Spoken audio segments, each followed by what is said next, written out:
पीले दांत वाली बहू। रंजना कभी ब्रश नहीं करती थी। उसे कितनी बार उसके माँ बाप ने डांटा, लेकिन उसका कोई असर उस पर होता ही नहीं था, जिस कारण से उसके दांत पीले पीले हो जाते हैं। शादी के बाद।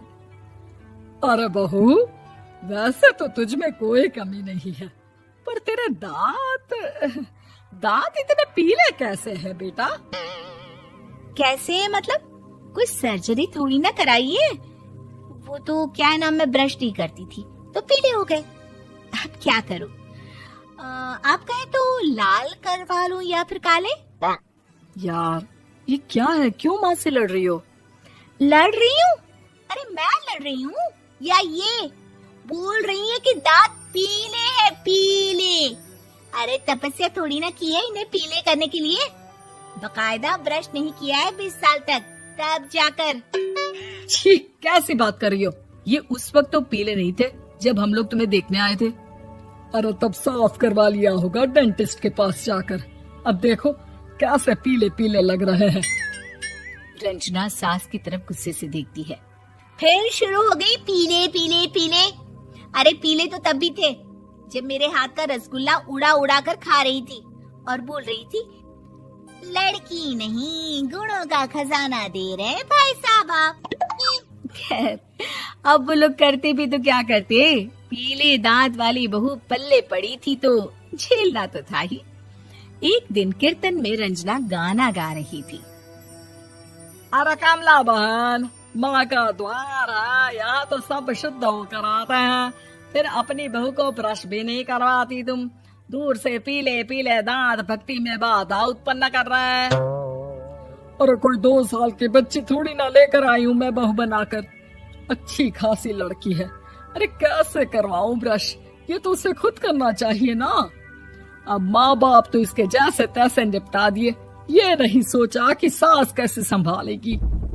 सास बहू को लेकर घर आ जाती है, लेकिन सोच लेती है कि अब इसे लेकर कहीं नहीं जाएगी। अगले रोज बहू कहती है, अरे क्या हो गया, मंदिर नहीं जाना क्या? कीर्तन का वक्त हो रहा है। मेरी मधुर वाणी से कान्हा जी जागते हैं और सोते हैं। आप तो जानती है ना उनकी भक्ति में कितना मन लगता है मेरा। वो क्या है ना, तबीयत ठीक नहीं लग रही है मेरी, आराम करूंगी मैं। तबीयत ठीक नहीं लग रही? अभी तो मिथुन के गाने पर नाच रही थी आप, और अब बोल रही है कि तबीयत ठीक नहीं लग रही। अरे भक्ति में मन लगा लो सासू माँ, ऊपर जाना है, क्या मुंह दिखाओगी आप? हाँ? सास को बहू की बात पर गुस्सा आ जाता है। मैं क्या मुंह दिखाऊंगी, इसकी चिंता तो ना कर, समझी?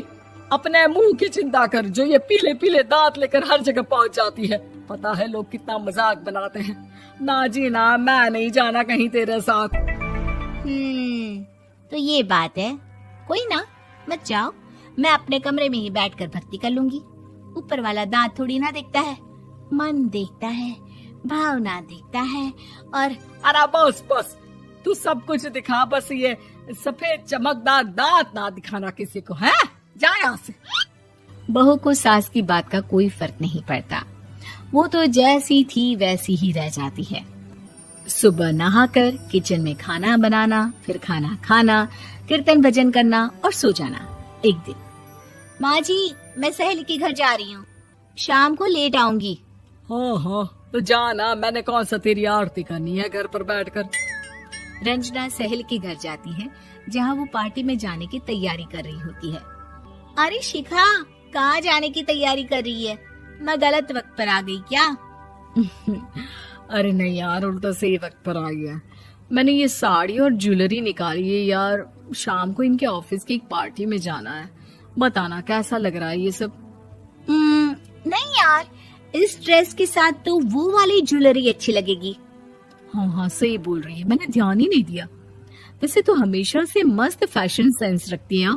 तो बड़ा जाती होगी ना पति के साथ पार्टी में। रंजना कुछ नहीं बोलती, बस सोचती है कि यार काश ये बात सही हो जाती, पर मैं क्यों नहीं जाती पार्टी में? क्या इन लोगों की कोई पार्टी होती नहीं होगी? रंजना घर आती है और रात में पति से सवाल करती है, एक बात बताइए, आप मुझे किसी पार्टी में क्यों नहीं ले जाते? क्या आपकी यहाँ ऑफिस में पार्टी नहीं होती? पति बेचारा क्या कहता कि दांत पीले हैं तुम्हारे इसलिए। अरे कोई पार्टी होती नहीं हम लोगों के ऑफिस में, तो कहाँ से लेकर जाऊं? और मार्केट, मॉल, कहीं वीकेंड घूमना, कहीं तो। अरे यार सारे हफ्ते में एक छुट्टी मिलती है, तो सोचता हूँ कि आराम ही कर लूं। क्यों? रंजना मन मार के रह जाती है। पहले कभी सास के साथ मंदिर जाया करती थी, लेकिन वो भी सास ने ले जाना बंद कर दिया। घर बैठी बैठी रंजना बोर हो जाती है। तभी उसे आइडिया आता है और वो मायके जाने का सोचती है। सासू माँ, 2 दिनों के लिए मम्मी के घर जा रही हूँ। अच्छा अच्छा ठीक है, आराम से जा। और हाँ, माँ से कुछ अच्छी आदत सीख कर आना कि कैसे शरीर के हर भाग की तरह दांतों की सफाई भी जरूरी होती है, समझी? शुरू हो गई ना आप।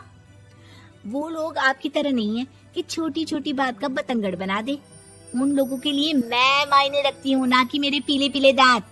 रंजना माँ को बिना बताए उन लोगों को सरप्राइज देती है, लेकिन जैसे ही वो दरवाजे पर पहुंचती है, अंदर देखती है कि घर वाले कहीं जा रहे होते हैं। अब माँ, काश रंजना दीदी के दांतों वाली प्रॉब्लम नहीं होती, तो वो भी हम लोगों के साथ चलती ना बुआ जी की बेटी की शादी में। हाँ बेटा, लेकिन अब उसे कौन समझाए कि उसको उसके पीले दांत नहीं दिखते, लेकिन उसके आसपास के लोगों को कितना एम्बैरेसिंग फील कराते हैं। मुझे तो कितनी बार उसके स्कूल की टीचर ने शिकायत की कि उसके साथ कोई लड़की बैठना भी नहीं चाहती, और ना ही कॉलेज में कोई उससे बात करना चाहता था।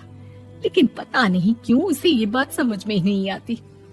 कोई कमी नहीं है उस लड़की में, बस यही कि दांत पीले हैं। वो तो भला हो जीजा जी और उनकी माँ का, जो दीदी को जैसी है वैसे ही रखा हुआ है।